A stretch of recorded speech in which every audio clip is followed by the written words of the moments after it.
Oke, Assalamualaikum warahmatullahi wabarakatuh. Kembali lagi di video tutorial simulasi CFD dengan OpenFOAM. Jadi pada part ini nanti kita akan coba fokus ya menggunakan OpenFOAM mulai dari proses meshing, kemudian nanti kita akan coba meshing model roket yang sudah kita buat sebelumnya ya dari Salome maupun FreeCAD. Nah sebelum itu, saya ingin menjelaskan sedikit tentang mesh generation pada OpenFOAM. Jadi terdapat dua mesh generation, yaitu yang pertama adalah block mesh, nanti yang kedua itu adalah snappy hex mesh ya.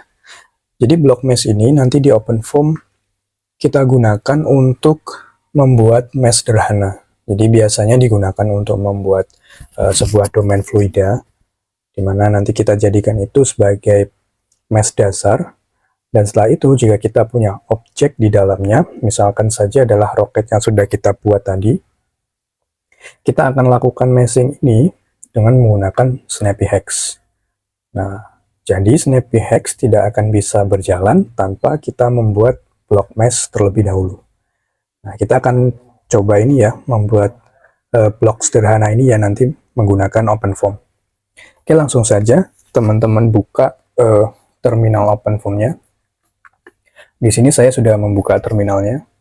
Silakan teman-teman juga buka ya. Kemudian kita coba masuk ke folder tutorial OpenFOAM. Ketikkan tut, shortcut ke tutorials. Kita cek listnya.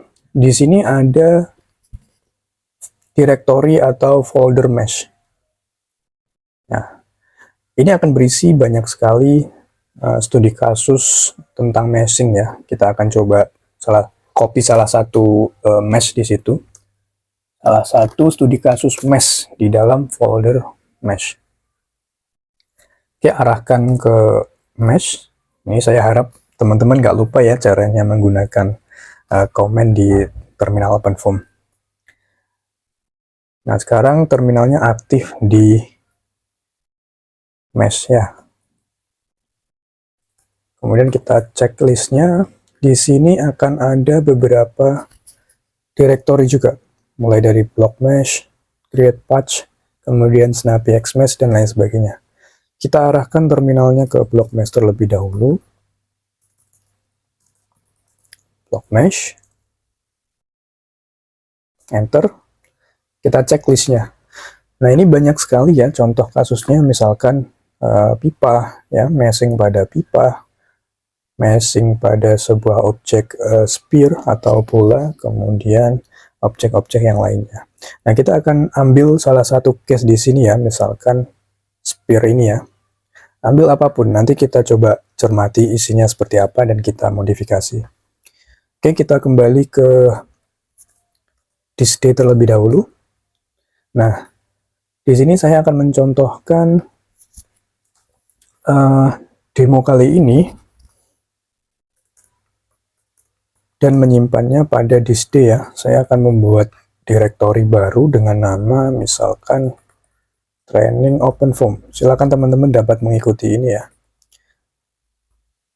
Saya akan membuat semua video demo nanti dan saya akan masukkan studi kasusnya di dalam directory training OpenFOAM yang ada di disk D. Oke, silakan dibuat menggunakan command mkdir training OpenFOAM dan enter. Kita cek. Nah, maka akan ada folder training OpenFOAM. Oke, kita arahkan lagi ke tutorial, ke bagian mesh tadi. Teman-teman bisa langsung seperti ini juga ya. Kalau kita sudah tahu alamat direktorinya tadi, bisa langsung menggunakan perpaduan ini. Mesh, block mesh, kemudian enter. Maka akan langsung mengarah ke block mesh ini. Tutorial, mesh, block mesh. Kita cek listnya. Kita akan copy satu directory ini ke dalam folder yang sudah kita buat tadi, yaitu training OpenFOAM. Kita gunakan command cp spasi min r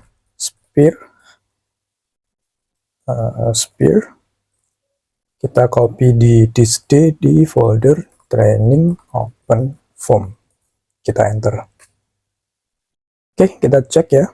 Maka di sini akan muncul folder Sphere. Nah, jika kita lihat di dalam folder Sphere itu, isinya ada satu folder sistem dan 2 file yang lainnya. Di sini ada file all clean. Jika kita buka menggunakan Notepad, maka isinya adalah script seperti ini ya. Nah, ini fungsinya apa? Nanti saya akan jelaskan. Kemudian di sini ada all run. Biasanya all run ini adalah berisi file bagaimana kita mengeksekusi dari tutorial ini ya, tutorial si Sphere ini. Jadi beda kasus isinya akan berbeda. Nah, di sini karena kasusnya sederhana, hanya membuat mesh menggunakan block mesh, maka yang diperlukan hanya menjalankan atau run application block mesh.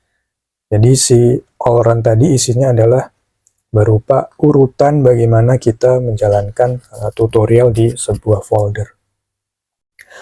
Nah, kemudian di bagian sistem, jika kita buka itu terdapat 4 file ya.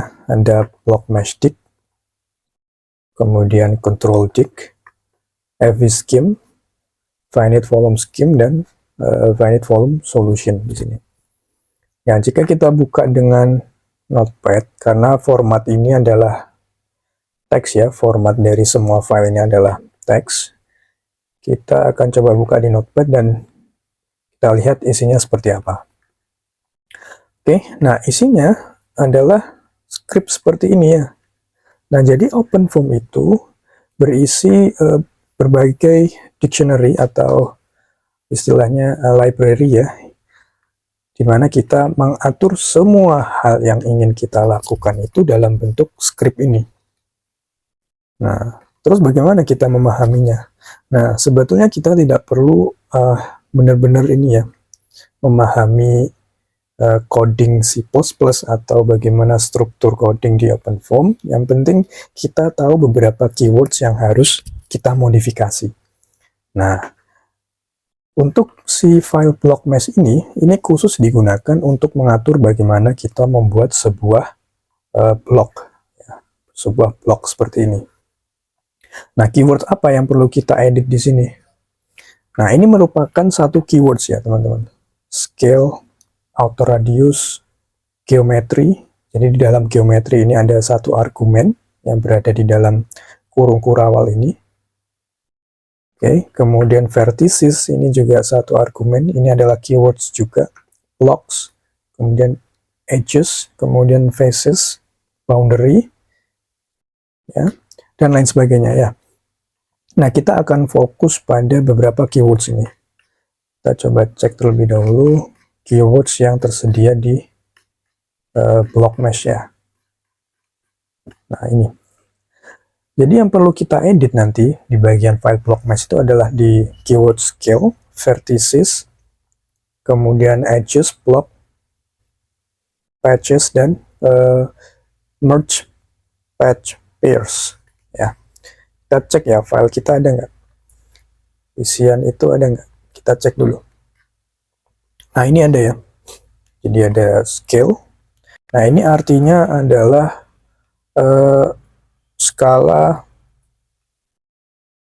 atau ukuran skala ya, skala dari ukuran blok. Jadi kalau misalkan 1 itu artinya skalanya dalam meter ya, dalam meter ya, karena si block mesh ataupun hampir semua dictionary yang ada di OpenFOAM itu ukuran defaultnya atau dimensi defaultnya itu adalah meter. Maka jika kita pilih scale 1 artinya dia tidak di skala ya, atau masih tetap dalam meter. Tapi kalau kita ubah seperti ini 0,001 berarti artinya itu skalanya dalam milimeter. Jadi yang kita input berarti adalah angka milimeter. Oke. Nah, saya membuat 2 garis miring seperti ini adalah comments ya, artinya comments. Dia tidak akan terbaca oleh programnya nanti. Di scriptnya tidak akan terbaca dan tidak dijalankan karena ini hanyalah comments ya, seperti ini ya. Nah, seperti ini. Oke, kemudian yang kita edit selanjutnya nanti adalah vertices di bagian sini. Nah, vertices ini adalah ujung sudut dari sebuah blok, dan itulah yang akan kita definisikan ya. Jadi setiap titik-titik ini dalam sebuah sistem koordinat itu memiliki posisi ya, memiliki posisi. Misalkan ini ada satu blok sederhana, maka akan terdapat 8 titik, ya, dimulai dari titik 0, 1, 2, 3, 4, 5, 6, 7, masing-masing memiliki posisi koordinat. Dan vertices itulah yang nanti kita definisikan posisinya. Maka di contoh ini dia berisi tiga angka ya. Kebetulan di sini angkanya dia didefinisikan menggunakan parameter VO di sini, dimana nilainya adalah outer radius dari si geometrinya ini dibagi dengan square root 3. Nah, kita nanti akan membuat blok mengikuti ini ya nanti ya. Jadi sudah ada nilainya di sini. Nanti kita akan coba input, kemudian bagaimana bentuknya. Oke, kita pahami dulu terlebih dahulu satu blok ini. Misalkan vertices ini lokasinya ada di 0, 0, 0, kemudian saya ingin membuat satu blok dengan ukuran panjang ke arah sumbu X ini 1 meter, ke arah sumbu Y juga 1 meter, ke arah Z juga 1 meter. Nah, maka setiap titik ini nanti akan punya posisi. Misalkan posisi 1 dia, posisi X-nya 1, posisi Y-nya 0, dan posisi Z-nya 0. Kenapa? Karena dia diukur dari posisi 0, semisal 0, 0, 0-nya saya letakkan di sini, ya, originnya saya letakkan di sini, maka si titik 1 tadi diukur dari 0 ini adalah posisi X-nya 1, Y-nya masih sama di 0, dan Z-nya masih sama di 0.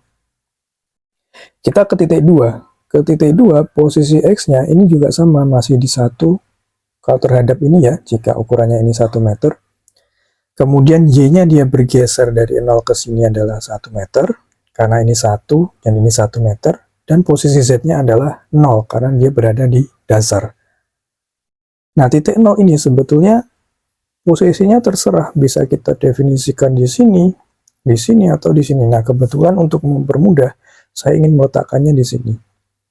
Dan seterusnya, oke. Nah, kemudian beberapa titik ini nanti jika kita hubungkan, itu akan membentuk satu face atau satu permukaan, yang mana itu nanti akan tercantum di bagian ini ya, boundary ini ya. Di bagian boundary, tipenya adalah faces. Oke. Nah, misalkan titik 0, 1, 5, 4 ini saya hubungkan, maka akan membentuk satu face di sisi kiri, atau satu sisi di bagian kiri ini ya, atau face nomor 0 di sini. Nah, paham ya? Oke, jadi prinsip basicnya seperti itu. Jadi untuk membuat suatu domain, kita tidak bisa menggambar di OpenFOAM, melainkan kita menginput koordinat dari geometri yang ingin kita buat. Nah, sebetulnya si block mesh itu fungsinya banyak. Tidak hanya membuat satu blok simple ya, tapi kita juga bisa membuat berbagai geometri seperti ini. Tapi itu nanti ya, kita fokus ke satu blok terlebih dahulu. Oke, kita akan coba edit ya teman-teman. Kita edit terlebih dahulu file tadi. Kita akan hapus beberapa part yang tidak kita perlukan. Misalkan ini kita tidak perlu. Geometri ini juga tidak perlu karena kita murni membuat satu blok ya. Satu blok sederhana menggunakan vertices. Nah, ini silakan teman-teman hapus semua. Kita akan coba ulangi dari 0. Kita inputkan vertices 0 ya. Dia 0, 0, 0. Kita inputkan koordinatnya 0, 0, 0. Ini adalah vertex 0. Ya, vertex ya, atau titik ujungnya. Nah, jika bentuknya jamak maka vertices. Nah, silakan ini di copy, kita lanjut ke titik 1. Titik 1 di sini ya. Nah, ini 100,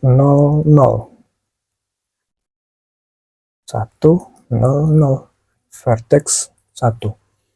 Oke, ini saya save terlebih dahulu ya teman-teman. Saya akan pindah ke Notepad++ karena itu mempermudah kita. Jadi silakan jika teman-teman punya langsung bisa dibuka, kalau belum silakan diinstal ya. Atau teman-teman juga masih bisa menggunakan Notepad bawaan dari Windows ini, tapi saya lebih prefer menggunakan Notepad++ karena tampilannya itu lebih mempermudah kita untuk mengedit sebuah script ya. Misalkan di sini kan tidak ada nomor barisnya ya. Ini nomor baris berapa, nomor baris berapa. Ini akan menyulitkan kita ketika nanti program ini dijalankan, terdapat error, itu kita bingung nanti bagian mana yang perlu kita modifikasi. Oke, saya akan gunakan terlebih dahulu Notepad++.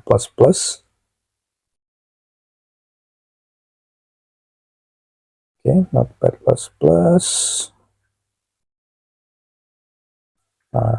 Notepad++ ya. Notepad++ di sini. Nah, ini maksud saya. Jadi ada nomor barisnya. Baris 17, 18, 19, dan seterusnya. Nah, dimulai dari paling atas baris 1 nih ya. Ini mempermudah kita nanti. Oke, kita lanjut. Kita lanjut ke vertex. Ini ya, vertex 2.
Jadi mirip seperti kita membuat extrude pada Salome maupun FreeCAD ya.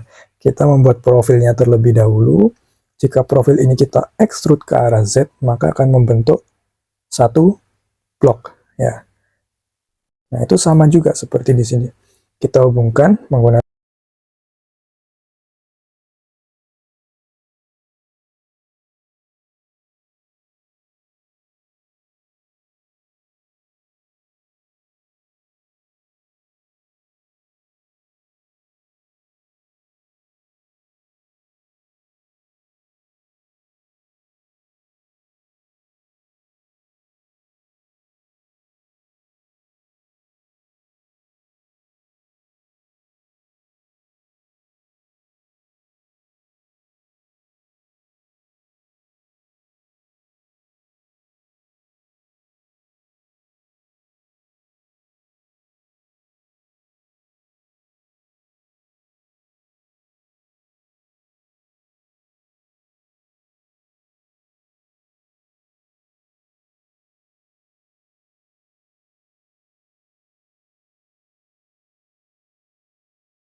dengan nilai 1,1.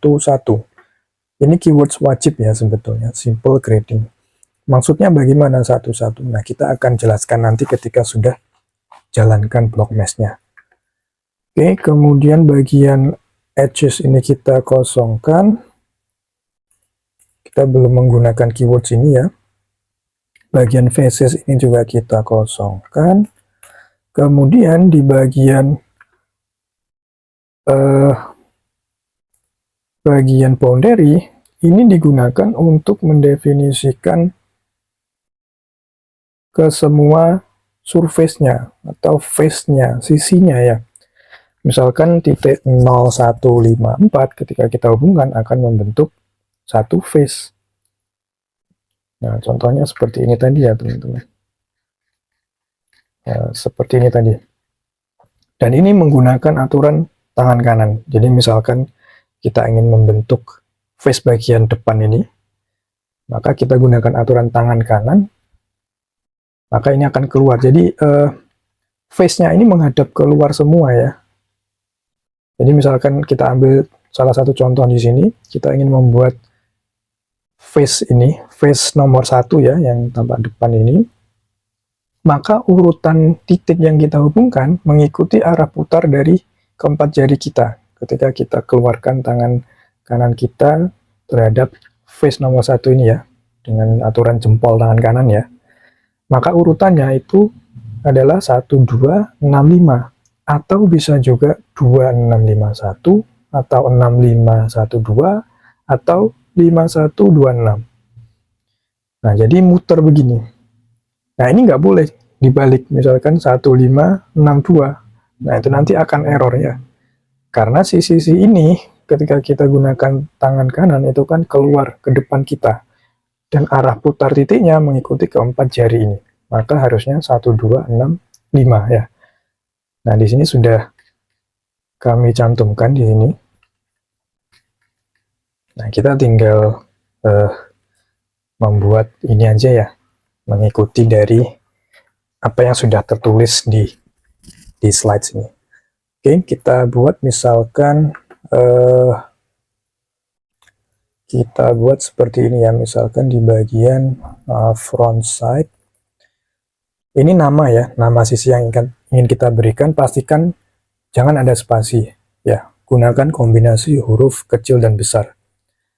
Atau seperti ini juga boleh. Tapi kalau saya lebih prefer seperti ini, front side, karena lebih cepat ya. Nah, type-nya ini kita bisa pilih patch atau wall. Jadi type ini silakan buka OpenFOAM ya, website OpenFOAM. Itu ada banyak ya. Ada patch, ada wall, ada empty, dan lain sebagainya. Nah, itu fungsinya nanti ketika kita berikan aliran, ini akan berlaku sebagai apa? Kalau sebagai wall, berarti kita set sebagai wall. Kalau sebagai patch, biasanya patch itu adalah jalur masuk keluarnya fluida, itu maka harus kita atur sebagai patch. Tapi kalau dia sebagai dinding yang tidak bisa ditembus, kita atur sebagai wall. Oke. Nah, misalkan di sini kesemuanya ini ingin saya definisikan sebagai wall ya. Artinya hanya blok tertutup yang tidak bisa dilewatin udara ataupun air ataupun fluida yang lain misalkan. Maka kita set dia wall. Jadi silakan dicek ya di website OpenFOAM. Nah, kemudian di sini adalah ada keyword faces. Nah, faces ini yang kita definisikan di sini. Permukaan mana atau muka mana yang sebetulnya ingin kita definisikan. Nah, keempat titik inilah yang kita hubungkan dengan aturan tangan kanan tadi ya. Maka hasilnya 1265. Kita isikan di sini. 1265. Atau 2651, 6512 juga boleh. Yang nggak boleh begini. 1562 ini nggak boleh karena berputarnya berlawanan dengan aturan tangan kanan ya. Oke, begitu. Kemudian ini silahkan di copy. kita buat pada permukaan yang lain ya, atau face yang lain, karena kita punya 6 sisi, depan, belakang, kiri, kanan, atas, bawah. Nah, kita buat bagian backside ya, bagian sisi belakang. Nah, sisi belakang berarti urutannya bagaimana? Berarti tangan kanan kita akan mengarah ke arah sana, pada sisi ini ya, face nomor 3 ini ya, di bagian belakang. Maka urutannya harusnya 0473. 0473. Kita lakukan langkah yang sama untuk sisi kiri, misalkan left side. Tangan kanannya kita keluar, jempolnya keluar ke sini, maka keempat jari kita akan berputar ke sini. Berarti 0154. 0154. Kita copy lagi. Kita bagian right side, sisi kanan. Tangan kanan kita, jempolnya mengarah keluar dari sisi kanan, maka perputarannya seperti ini, ke sini ya. 2376.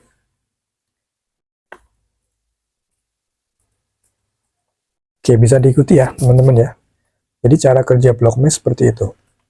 Ini ada dua sisi yang belum kita definisikan, yaitu bottom side, sisi bawah sini, atau face nomor 4 ini ya.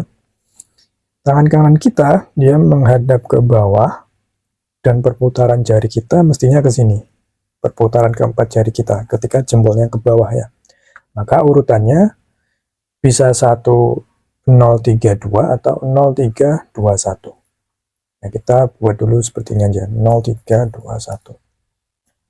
Kemudian di sisi atas ya, atau bagian upper side, jempol kanan ke atas, maka keempat jari kita berputar ke sini.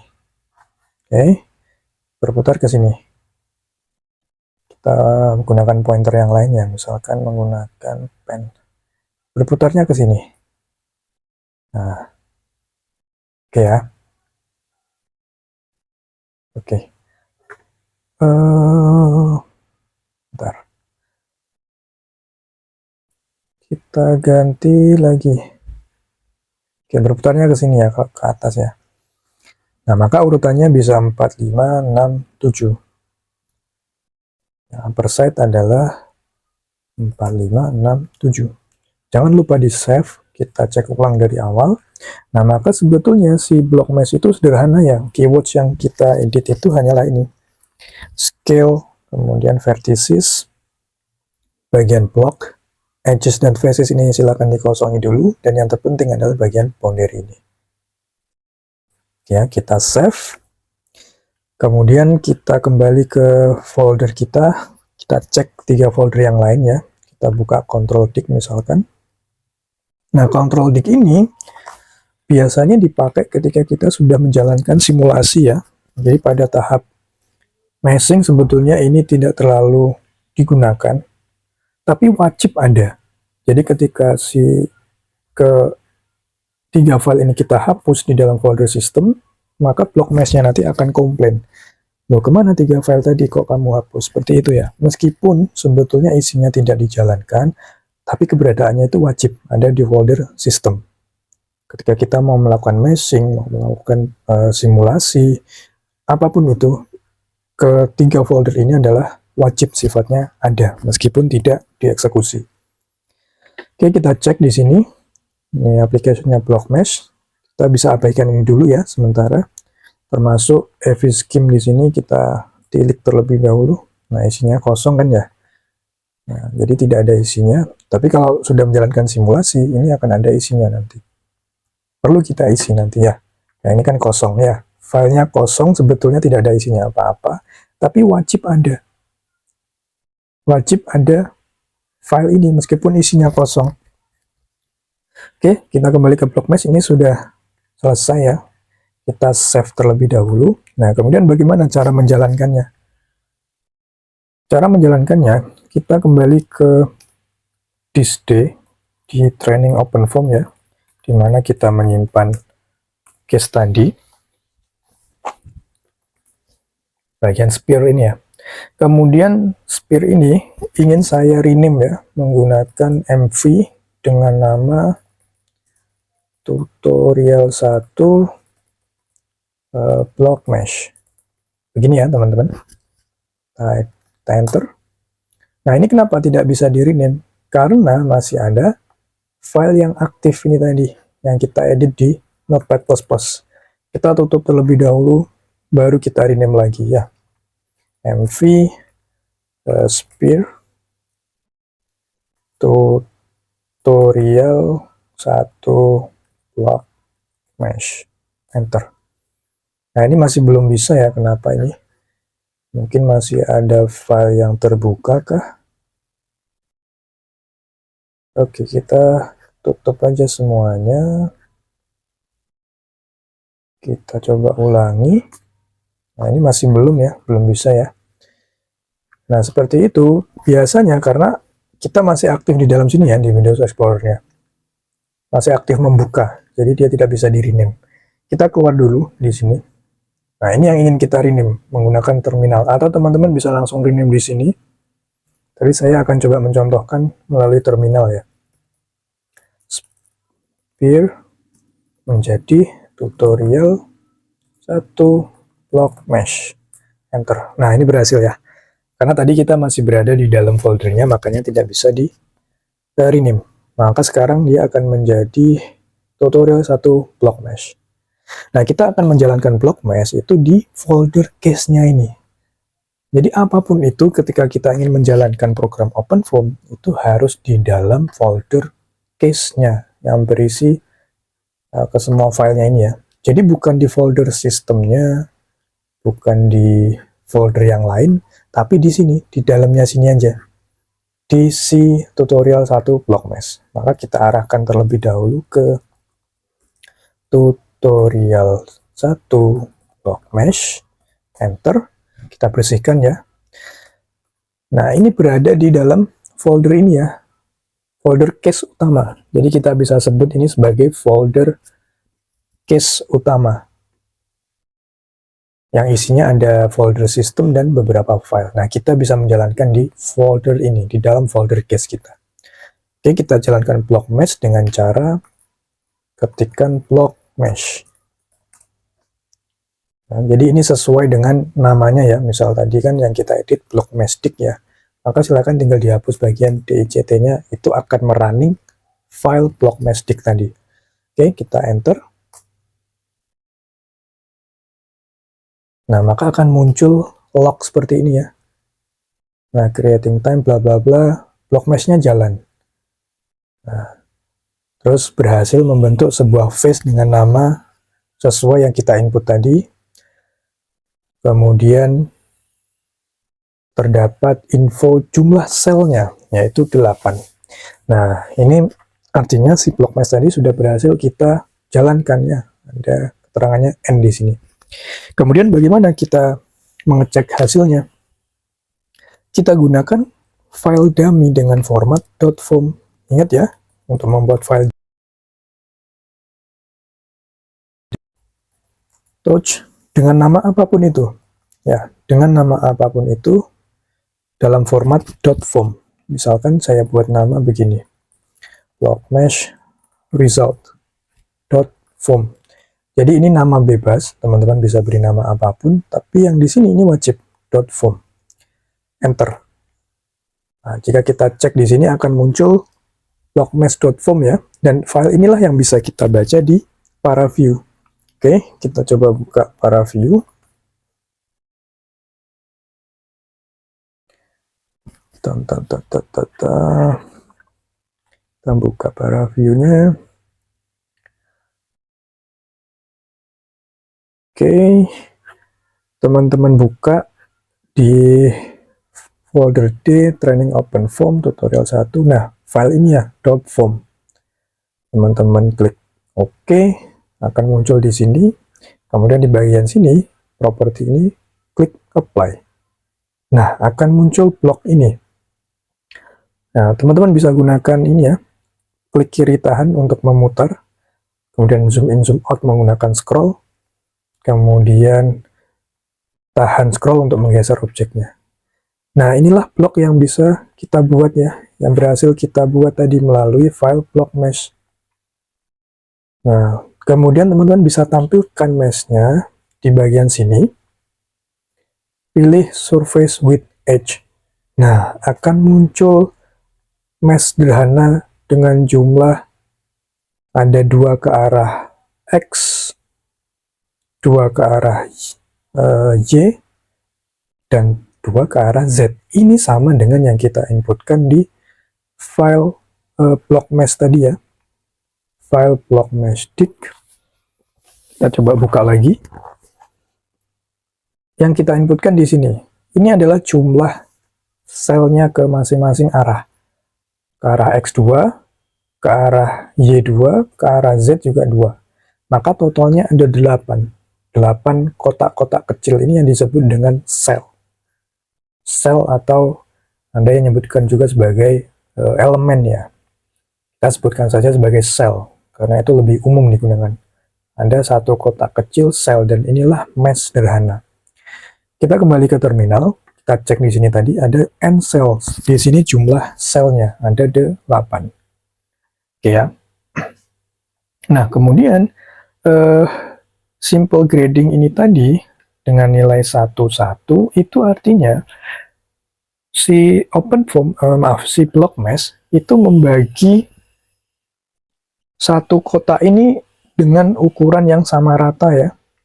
Ini kan tadi panjangnya 1 meter dibagi 2 kan ukurannya sama rata. 0,5, 0,5. Nah, maka kita menggunakan simple grading ke arah X ini 1, ke arah Y 1, ke arah Z 1. Artinya ukurannya ke semua arah itu adalah sama. Ya, ukurannya sama. Nah, nanti bisa jadi itu tidak sama. Nanti saya tunjukkan ya. Oke. Nah, kemudian di bagian sini, teman-teman, bagian properti ini, silakan di scroll, ada mesh region ini. Ketika kita klik semua, kemudian kita apply, kemudian masuk ke bagian sini, menu icon extract block ini.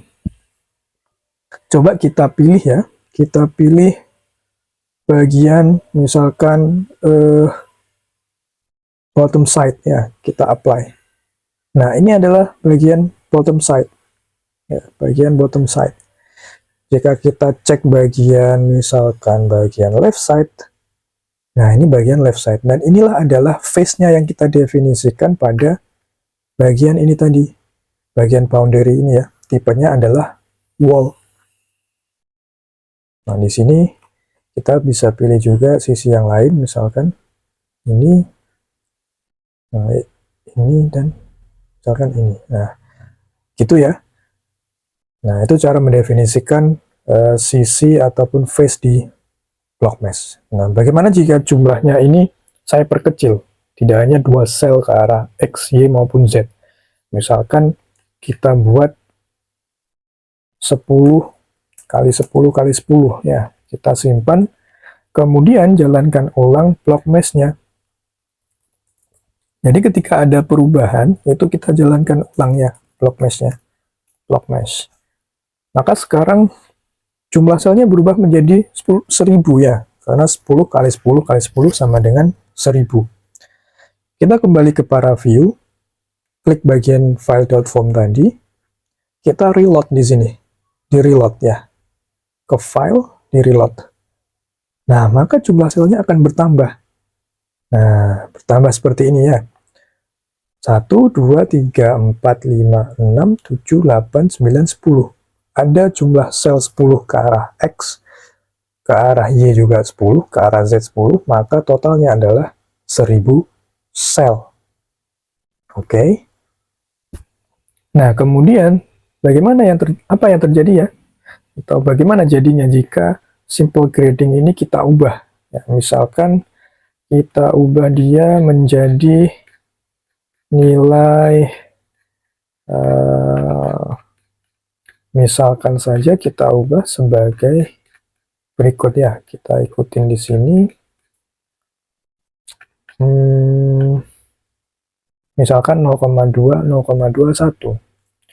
Ya, misalkan di bagian X ini saya ubah 0,2, Y 0,2, Z-nya 1. Kita save.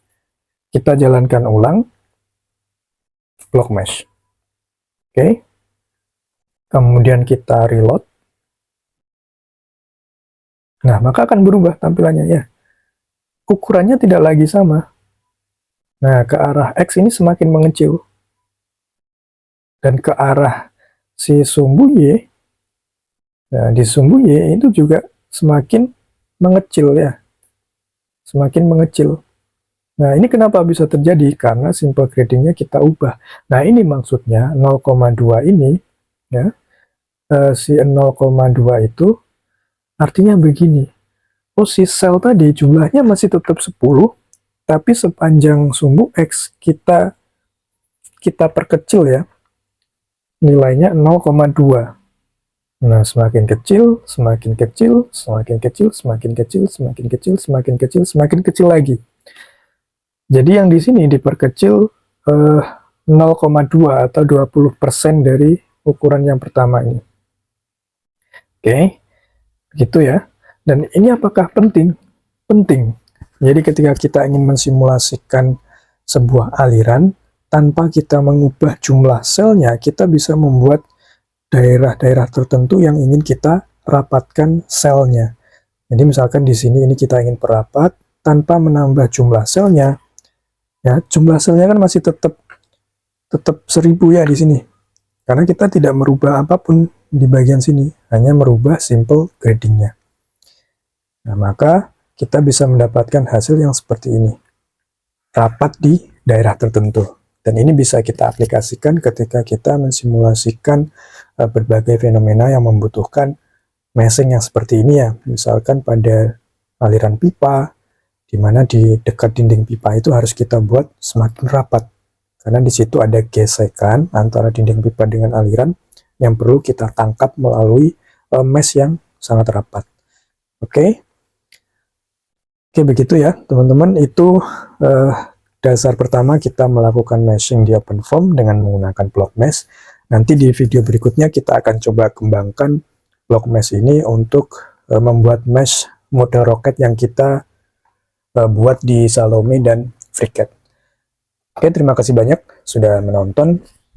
Kemudian sampai jumpa lagi di video berikutnya. Wassalamualaikum warahmatullahi wabarakatuh.